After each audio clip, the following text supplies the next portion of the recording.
जब नाश मनुष्य पर छाता है, पहले विवेक मर जाता है, वही हाल इस सरकार का हो गया। जिनको संविधान में विश्वास है छोड़ के भागें, नहीं तो जनता आती है, गद्दी खाली करो। तलाक जल्दी दीजिए, एक दूसरे का शिकायत खाली मत कीजिए।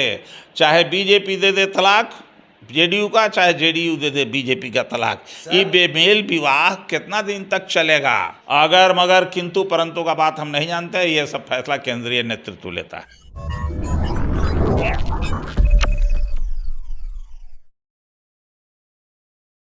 नमस्कार, आप देख रहे हैं ब्रेकिंग बिहार। अभी हमारे साथ हैं राजद के वरिष्ठ नेता और पूर्व विधानसभा के अध्यक्ष उदय नारायण चौधरी जी। इनसे जानेंगे जिस प्रकार से अग्निदूतों को लेकर, अग्निवीर को लेकर, अग्निपथ को लेकर बवाल मचा हुआ है और आरजेडी लगातार इनके सपोर्ट में है, पीछे से। वैसे में चिराग पासवान ने इस आंदोलन की बाजी मार ली, तेजस्वी यादव ट्विटर पर ही रह गए। सर, क्या कहेंगे?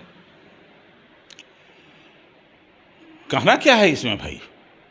अरे हमारे बच्चे रोड पर हैं, हम उनके साथ हैं। लेकिन सर, तेजस्वी यादव जहां ट्विटर पर रह गए, इसका विरोध करते रह गए। चिराग पासवान ने राजनाथ सिंह को पत्र लिखा, पीसी कर लिया और मौन मार्च निकाला। अब देखिए, दूसरी बात आप लगा रहे थे, नाम लेकर दो नेता के बीच में, ये सब सवाल नहीं है। सवाल ये है, हम धन्यवाद देना चाहते हैं तेजस्वी प्रसाद यादव जी को कि जिस दिन ये सरकार ने घोषणा की, उसी दिन से उसी समय तेजस्वी प्रसाद यादव ने इसका विरोध किया। अपनी पार्टी के लोगों को भी कहा कि ये तो बहुत अन्याय हो रहा है, और उसी दिन कह दिया कि मनरेगा योजना लागू कर दिया नौजवानों के लिए सेना में। ये है सवाल। और हम अंतिम क्षण तक राष्ट्रीय जनता दल देश की सुरक्षा के लिए, राज्य की सुरक्षा के लिए, डेमोक्रेसी लागू करने के लिए, भारत के संविधान को लागू करने के लिए अंतिम क्षण तक लड़ते रहेगा। और साथ ही साथ जो हमारे नौजवान रोड पर हैं, छात्र रोड पर हैं, उनकी ताकत को देख करके, उनकी बेचैनी को देख करके, जो अपने आप को जो असुरक्षा महसूस कर रहे हैं, तो उसकी जब वो सुरक्षा महसूस करेंगे तो हमारी ये मजबूरी है कि हम उनके साथ रहें, उसके साथ चलें। लेकिन सर, राष्ट्रीय जनता दल को जिस तरह से मजबूती के साथ इस योजना का विरोध करना चाहिए था, आपको नहीं लगता है कि कहीं ना कहीं चूक हुई है? उस मजबूती के साथ आप नहीं विरोध कर पाए। अब पता नहीं के वो गांठ आप देखते हैं, के वो कमजोर देखते हैं। आप लोग तो हमेशा कुछ न कुछ ही सब लहरी लगाते रहते हैं। उस सब का कोई असर नहीं पड़ने वाला है। राष्ट्रीय जनता दल अपने मुकाम पर जा रही है और जनता के साथ चल रही है। राष्ट्रीय जनता दल का एक एक कार्यकर्ता, टॉप टू बॉटम, हमारे नेता जो हैं, बीमार होते हुए भी देश के हित में उन्होंने, लालू जी ने कहा कि आंदोलन शांतिपूर्ण होना चाहिए। और ये आंदोलन, जो छात्रों का ये आंदोलन है, वो 74 के आंदोलन से भी आगे निकल गया है, याद रखिएगा।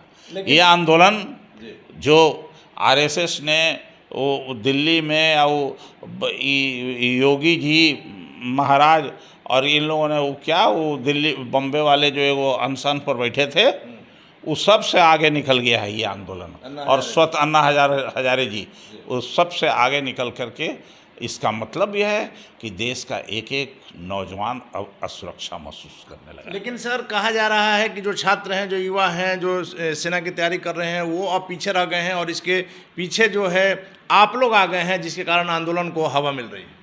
नहीं, हम हमेशा लोग उसके पीछे पीछे हैं, लेकिन हाँ, उसको छोड़ेंगे नहीं हम लोग। अंतिम तक हम उसको ताकत देंगे। हमारा घर का बच्चा बेरोजगारी के कारण महसूस कर रहा है सुरक्षा, तो हम उसकी रक्षा नहीं देंगे क्या? हम उसको मजबूत नहीं करेंगे क्या?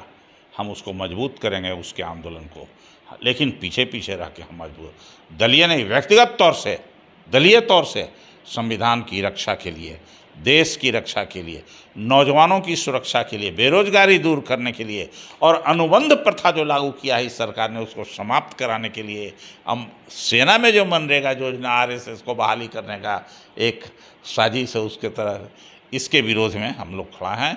और सेना में जो बहाली है वो अग्निपथ, अग्निवीर के रूप में नहीं, सेना की जो अभी लाई गई है योजना, इसको तो अविलंब सरकार को समाप्त करके पुराने नीतियों और रीतियों के आधार पर, पुराने नियमों के आधार पर सेना की बहाली करें। सर, आप मानेंगे कि केंद्र सरकार अपने सहयोगियों को, विपक्षी पार्टियों को विश्वास में नहीं ले आई और अचानक से इसे लागू कर दिया? देखिए, अहंकार जब नाश मनुष्य पर छाता है, पहले विवेक मर जाता है, वही हाल इस सरकार का हो गया है। अब इनका समय पूरा हो चुका है, अब उसमें कहीं दो मत नहीं है। आगे आने वाले समय पर देश बेचने वाले हैं, ये राष्ट्र को गिरवी रखने वाले हैं, देश को ये लोग। सब कुछ तो देश में बेच ही दिया। अभी गेल वेल जेल PSNL सब तो बेचा, एयरपोर्ट बेचा, सारा चीज़ बेचा, रेल बेचा। अब तो ये लोग लगे हैं इस फेरा में। जब रिजर्व बैंक का गवर्नर कह दिया कि नोटबंदी से 9 लाख करोड़ रुपया का नुकसान हो गया, जब स्विस बैंक कह दिया कि इनके साल में, NDA के शासन काल में जितना स्विस बैंक में रुपया जमा था उसके 1.5 गुना रुपया अब जमा हो गया। अब क्या है इसके लिए?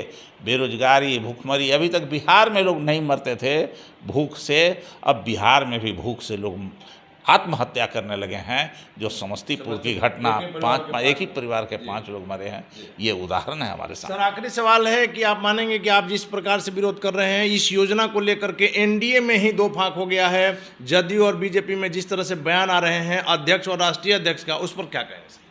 जल्दी से NDA में जो लोग हैं, जो जिनको संविधान में विश्वास है, छोड़ के भागें, नहीं तो जनता आती है, गद्दी खाली करो। इस बेमेल विवाह को आप लोग शुरू से कहते हैं सर, क्या नीतीश कुमार आते हैं तो आप तैयार बैठे हैं? तलाक जल्दी दीजिए, एक दूसरे का शिकायत खाली मत कीजिए। चाहे BJP दे दे तलाक JDU का, चाहे JDU दे दे BJP का तलाक। ये बेमेल विवाह कितना दिन तक चलेगा? सर, JDU अगर तलाक देती है तो आप निकाह करेंगे? हम लोग क्या करेंगे? हम लोग जो कर रहे हैं वो करते रहेंगे। हम लोग का कहीं गए हैं किसी के पास? हम लोग जहाँ थे वहीं हैं। उनके साथ मिलकर कल के डेट में आप जाएंगे? सर, एंट्री होना, एग्जिट होना, वो सब अलग बात है। हम लोग किसी का एंट्री निकाले गए थे, एग्जिट करने गए थे किसी को? आना चाहे तो सर, अगर मगर किंतु परंतु का बात हम नहीं जानते। ये सब फैसला केंद्रीय नेतृत्व लेता है। चलिए, धन्यवाद सर। तो ये थे हमारे साथ पूर्व विधानसभा अध्यक्ष उदय नारायण चौधरी, जिनका साफ तौर पर कहना है कि अगर मगर नहीं, लेकिन इनकी बातों से साफ झलक रहा है कि मुख्यमंत्री नीतीश कुमार कल के डेट में जिस प्रकार से इनको छोड़कर गए हैं, अगर फिर आना चाहते हैं तो उनका RJD में निश्चित तौर पर स्वागत होगा। आगे क्या होगा देखना काफ़ी दिलचस्प होगा। फिलहाल आप बने रहें ब्रेकिंग बिहार के साथ।